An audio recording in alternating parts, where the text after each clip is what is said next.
अब हम देखते हैं कि टेलनेट में क्या क्या इश्यूज़ हैं। तो हम अब यहाँ पे सिस्टम पे जाएंगे, पहले लॉग आउट कर लेंगे क्योंकि हम विपिन यूज़र से लॉगिन है। तो फिर हम रूट से लॉगिन करने की कोशिश करेंगे, देखेंगे कि रूट से लॉगिन करने दे रहा है कि नहीं। पहले हम जहाँ से भी हम लॉगिन है, पहले हम लॉग आउट करना चाहते हैं, उसके लिए आप एग्जिट या लॉग आउट लिख दीजिए, जहाँ कंट्रोल डी प्रेस कर दीजिए। फिर हम ये जो सिस्टम है, ये 10 वाला सिस्टम है, यहाँ से रूट की तरह लॉगिन करने की कोशिश करेंगे, देखेंगे कि वो करने देता है कि नहीं। तो अभी हम ये C10 पे जाके विपिन की तरह लॉगिन है, तो कंट्रोल डी से हम लॉग आउट कर लेते हैं। हम ये C20 पे जाके भी लॉग आउट कर लेते हैं कंट्रोल डी के साथ। तो ये कनेक्शन क्लोज्ड हो गया, तो हम वापस C20 की स्क्रीन पे आ गए हैं और इसको मैं फिर क्लियर कर देता हूँ। इसी तरह ही हमने जो ये नन्नू यूज़र से लॉगिन है, तो हमने कंट्रोल डी से लॉग आउट करने हैं, तो फिर हम विंडो के प्रॉम्प्ट पे आ गए हैं और CLS से इसको क्लियर कर देते हैं। इसका मीनिंग, पहली चीज़ तो टेलनेट कमांड कॉमन है, मीन विंडो से भी हम टेलनेट से उसको मैनेज कर सकते हैं, लिनक्स सिस्टम से भी टेलनेट से मैनेज कर सकते हैं। अब हम देखना चाहते हैं क्या हम रूट से लॉगिन कर सकते हैं। तो अब हमारे पास आ गया, तो रूट जो भी पासवर्ड है हम उसको भर के देखते हैं। तो हम देखेंगे वो रूट से लॉगिन नहीं करने दे रहा है। तो इसका मीनिंग ये तो प्रॉब्लम हो जाएगी, क्यों नहीं करने देता रूट से लॉगिन। इसकी प्रॉब्लम ये है कि जो हमारा टेलनेट प्रोटोकॉल है, जब यहाँ से हम यहाँ लॉगिन करते हैं, जो पासवर्ड है वो क्लियर टेक्स्ट के अंदर सेंड करता है।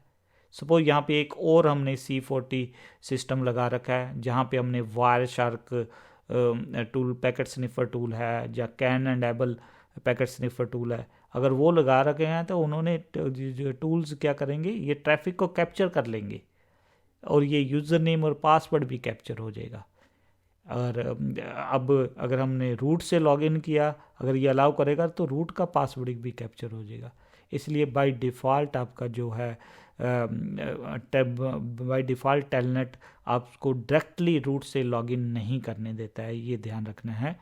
क्योंकि क्या रीज़न है उसका, रीज़न ये है कि ये जो टेलनेट है वो क्लियर टेक्स्ट के अंदर पासवर्ड को सेंड करता है। जब हम थोड़ा सा एथिकल हैकिंग की वीडियोस वगैरह देखेंगे तो हम वहाँ पे वायर शार्क या कैन एम्बल को शो करके दिखाएंगे आपको कि कैसे ये पासवर्ड कैप्चर कर सकता है।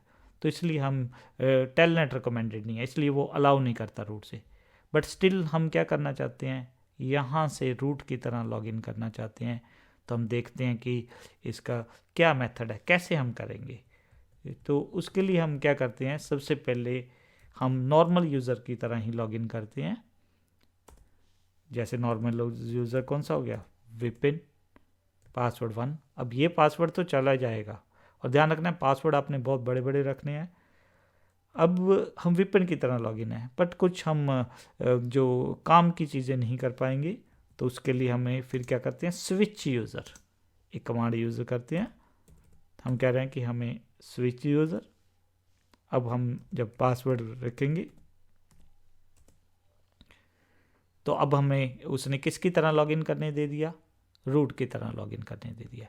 अगर अब हमने कोई भी काम करना है, जैसे हमने सोचा था कि हमने यूज़र ऐड, ये जो है राजीव नाम का यूज़र ऐड करना है, पहले नहीं करने दे रहा था, तो आप रिमोटली मैनेज कर सकते हो। पासवर्ड देना है तो उसको पासवर्ड भी दे सकते हो। दैट मीन इनडायरेक्टली हमें वो लॉगिन करने देगा। तो कौन सी यूटिलिटी हम यूज़ करते हैं, स्विच यूज़र। बट अगेन आपका इस मेथड से विपिन का पासवर्ड तो लीक हो जाएगा, बट ये रूट का बच जाएगा। तब हमने इसको नहीं यूज़ करना है, तो हम क्या करें, कंट्रोल डी से फिर बाहर निकल देते हैं। तो इसका मीनिंग हमने टेलनेट प्रोटोकॉल आजकल कोई आपकी बहुत मजबूरी है तभी आपने यूज़ करना है, नहीं तो हम क्योंकि इससे आपके पासवर्ड वगैरह लीक हो जाएंगे। अब हम देखेंगे कि भी अगर ये हम टेलनेट नहीं यूज़ कर सकते तो फिर कौन सा प्रोटोकॉल यूज़ करेंगे जो सेफ़ है। तो हम वापस अपनी लैब में जाते हैं, तो हमने देखा कि टेलनेट प्रोटोकॉल में इश्यूज़ हैं। एक तो वो डायरेक्टली रूट से लॉगिन नहीं करने देता, दूसरा वो क्लियर टेक्स्ट के अंदर पासवर्ड को सेंड करता है, जिसको कोई भी जो पैकेट स्निफर टूल है उस पैकेट्स को कैप्चर करके यूज़र नेम और पासवर्ड का पता लगाया जा सकता है। तो इसलिए हम टेलनेट ज़्यादातर डिसेबल रखते हैं, बट स्टिल कई बार अगर हमें ज़रूरत पड़ जाए टेलनेट को यूज़ करने की तो हमने कैसे करना है इसको हमने देखा है। तो प्लीज़ आपको अगर वीडियोज़ अच्छी लगती हैं तो आप उसको लाइक करिए और चैनल को सब्सक्राइब करिए।